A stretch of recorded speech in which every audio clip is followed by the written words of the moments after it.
This is the plot diagram interactive.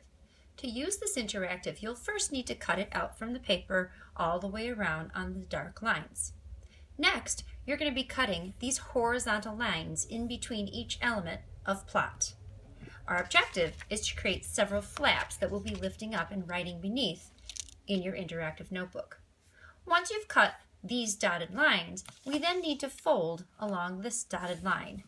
We're going to be folding in this direction so that each section becomes a flap that lifts up once it's glued in your notebook.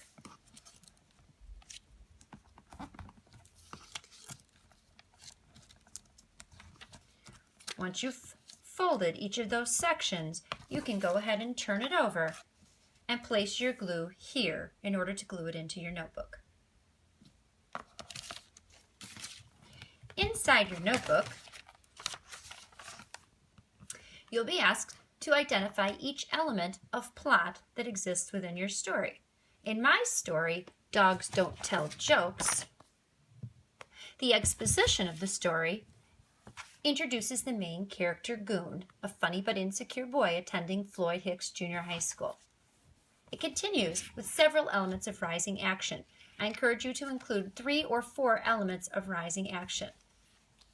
The climax of your story is going to be the most exciting part of your story.